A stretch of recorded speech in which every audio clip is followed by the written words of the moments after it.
Hello, how are things? How are you getting on? How are you? I hope you're keeping well and I hope you're going to enjoy the laugh that we're about to have together here now today, going through every single transfer from Todd Boehly / Blueco'S first transfer window with Chelsea. This took place in the summer of 2022. They just came in around maybe May, June time, and they got to work pretty quickly. And oh, did they make some signings. So we are going to go through every single player that I signed that summer. I have a total of 12 here in front of me. Gonna make the old typical move across the screen so we can have a look together. We're gonna grade them from A, B, C, D, F. I don't think I'm gonna need the A and the B tier in this. Well, maybe the B tier for somebody, but I don't think we're gonna need the A. I know in some of these videos you see an S, but not today. So firstly on the list we have, and this should set the trend for what we're going to see today, Eddie Beach. Who the fuck is he? I'll tell you. Well, I'll tell you some very, very minor details on the man because there is no point discussing this. This is on the levels of Koulibaly. We signed Eddie Beach, went on a few loans. Lad, if I told you we went on loan, Gateshead, the stature of club does not change much from Gateshead. And now, just a few weeks ago, apparently, we sold him to Kilmarnock. There is nothing more to say about Eddie Beach's spell at Chelsea. It's completely irrelevant. F. Next up, this would be a bit more eventful. Raheem Sterling, Owl Wilma himself, with the dump truck. We signed Sterling from Manchester City. I bet one of my friends that in the league, over 38 games in his first season, Sterling was going to have 20 attacking returns. 10 goals, 10 assists, 15 goals, 5 assists, whatever. He was getting it, I was certain. We were going to unlock the man and he was going to fly like a bird. Instead, he flew like a rabbit. And by fuck, they don't fly. Sterling had 2 okay-ish touch and go seasons. The start of the second season, he had a point to prove. He had lost his place in the England squad. He wasn't really playing much for them on a consistent basis. I still felt there was some gas in the tank. I always kind of wanted to see him do well, but he never really hit the heights. Fair enough, Chelsea was an absolute shit show at the time. But for one of the more senior players, established Premier League talents, winning mentality, he didn't do it. And then what happened this time last year? Boy, howdy. Looking into legal matters, if there was a contract dispute or contract violation, came back early for training, trained away, not a bother. Oh, Maresca, it's nice to meet you. Just, why won't the front door of the club open? Why am I locked outside? Why is my pass scanning? Why is all my stuff in the bag out the back? Why does everyone seem to think I've got 7 or 8 kids? He was pushed out harder than a fart you've been holding in all day long on your first date with someone. And just like that fart, there was serious relief from all parties involved. He went up to Arsenal, stank up the place, came back to us, was put in a cage and told, you're not coming out until Fulham pay what we're asking. And don't know, by the time this video goes up, he'll probably be got to Fulham. He won't be at Chelsea. So I would give this I have to give it a D. If last season he continued the trend of the first 2 seasons, I would say maybe a C. If I was being generous, it has to be a D. Realistically, it should be an F, but I don't think we're going to have enough room in the F section, so you're getting a D, Sterling. That came out wrong. Koulibaly. Just like my attempted pronunciation of his name, this was a bit confusing. Fair enough, 3 or 4 years ago, or 6 years ago, this would have been seen as a fantastic signing. A little bit old maybe. Well, Todd Boehly wouldn't be making this signing today, I tell you. He might look to sign his kids. Matter of fact, he actually has signed Thiago Silva's child. He's in the academy. But Koulibaly came in very, very slow. Very, very not good. The odd good appearance here and there sometimes. I think he made like a good goal line clearance once, but for the most part, pretty bad. Shipped out again 1 year later. I thought it was pretty harsh when it happened. I was like, Jesus, surely give the man another chance. But by that stage, the summer of 2023, Todd Boehly had finished reading the book Soccer for Dummies, and he thought it was a better idea to send out Koulibaly. So yeah, one not great season. Would I give it an F? He didn't really do anything too bad. I'd give it a D. Again, the standards on this list are going to be pretty bad. He wasn't on Eddie Beach's level. Very few men can hold that acclaim. But D. Omari Hutchinson. So he signed him from Arsenal because he thought he would get more opportunity for first team minutes. He made one substitute appearance the whole season, loaned out to Ipswich, then bought by Ipswich, and that's about it. Played a good bit for the under 21s, that's fair enough, but we still paid a transfer fee for the man. I'm gonna say an F. Like I can't keep putting people in the D section. Did he do as much as Koulibaly and Sterling? No. In terms of a transfer we spent money on, a player we bought, has to be an F. One senior appearance, and that was coming on as a substitute. And I think I remember that game. He's playing on the right, and he kept on like cutting in and whipping in balls to the box, or what should have been the box.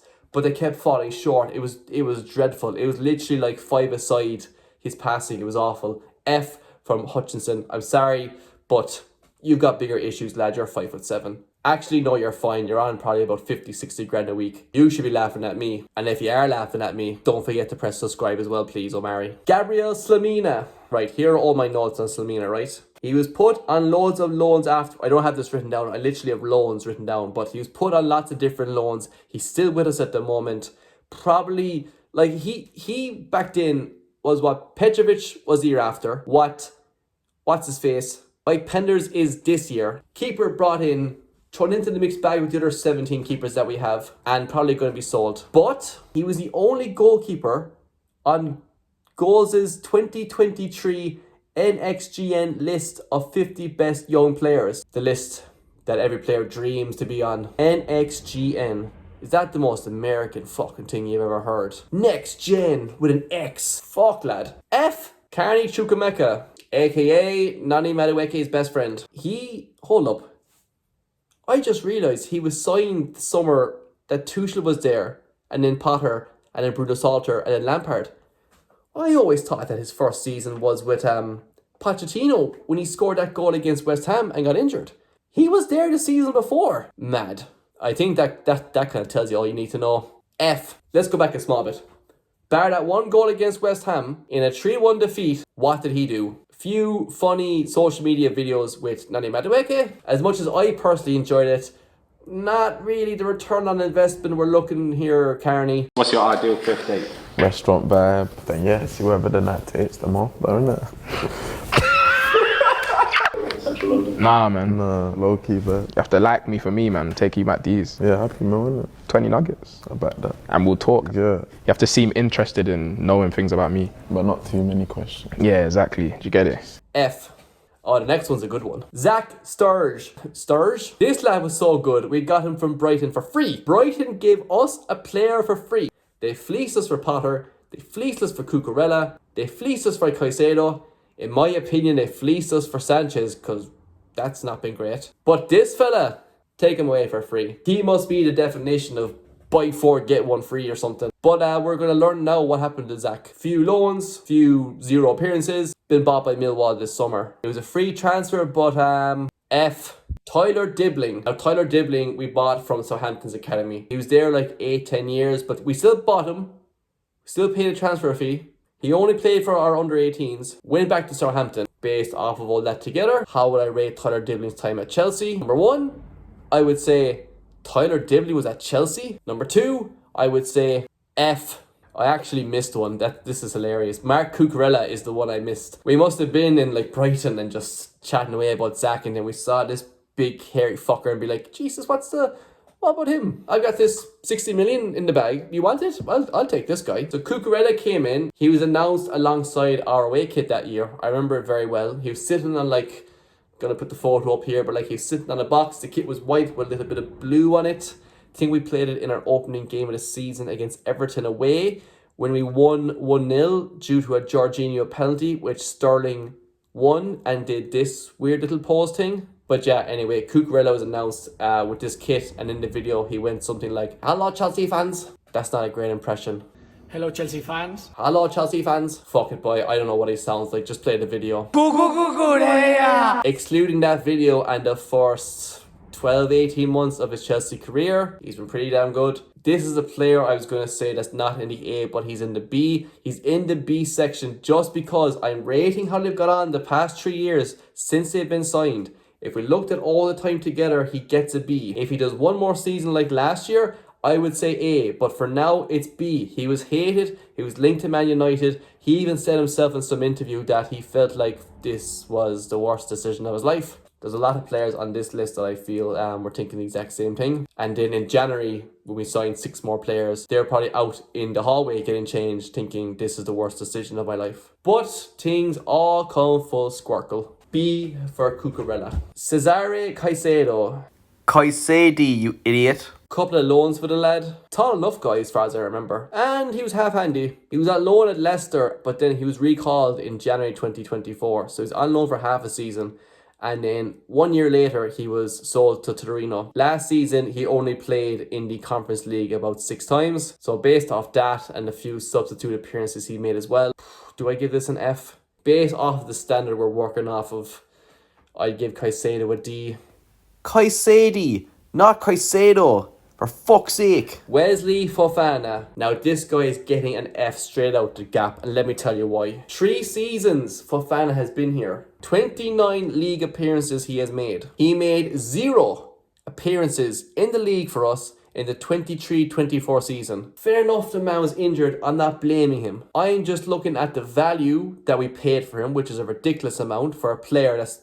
I'm pretty sure we signed him when he was injured, yeah? And he's played so few games over 3 years that we've had him that you could squash them all together in one league and still have 11 games left where he doesn't feature. So that has to be an F. I'm sorry, but like, how can you rate it anything else? Maybe for his longevity, he should get a D, but no, that I can't. And he's keeping Trevor Chalobah out the team. He's absolutely an F. Our final player, this is the definition of can you believe that he was there? Pierre-Emerick Aubameyang. This was one fucking random transfer. Brought in, I was like, Jesus, yeah, he used to work with Tuchel at Dortmund. This could be pretty good. Few days later, Tuchel was gone.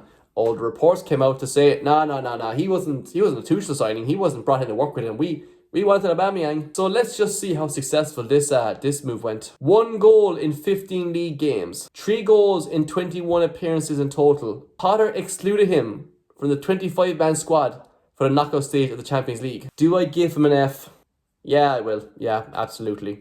Like, think about this now. He was let out of the Champions League squad. I'm pretty sure David Datro Fofana and David Washington were probably in it instead. I would say that he was washed and he was no good, but then he went to Marseille and he didn't have a bad season there. He's gone to Saudi Arabia and come back again to Marseille, but not F. So there you have it. There is Todd Boehly / Blueco'S first transfer window with Chelsea.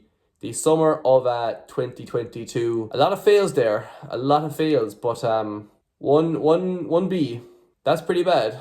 Is this the worst Chelsea transfer window of all time? It could be up there. Like, I remember Conte giving out about after he won the league with us, he wanted like Lukaku and Van Dijk and stuff, and he got Morata and Rudiger. Now, in hindsight over time, Rudiger was pretty good. Fair enough, he wasn't Van Dijk's level, but like, who is at Van Dijk's level? And we brought in like Danny Drinkwater and Zappacosta. Zappacosta had a cool mustache. In this company, Zappacosta probably gets a C. Danny Drinkwater probably still gets a D. And that D wouldn't stand for Danny or Drinkwater. It would stand for drink driving. But yeah, I don't know. It's up there with the summer of Tyler Benayoun and Steve Sidwell. But like, those transfers were so bad, they were funny. Do you know if you watch a movie and it's really, really bad, it becomes good? Steve Sidwell was the Room version of soccer transfers. So bad, it was funny. So yeah, that's my rankings. I'm gonna throw away this piece of paper because look at those names and everything else. I feel a bit wheezy, feel a bit sick. So I might be giving out about Chelsea's current transfer activity at the moment, but at least we're not this bad anymore. So do please let me know what you thought of my ratings, what you thought of the video. Was I too harsh on anybody? Was I too easy on anybody? If I could do negative marking and people can go into like the NG category, they would. But I'm not that much of a heartless bastard. I mean, look what I put in the D section.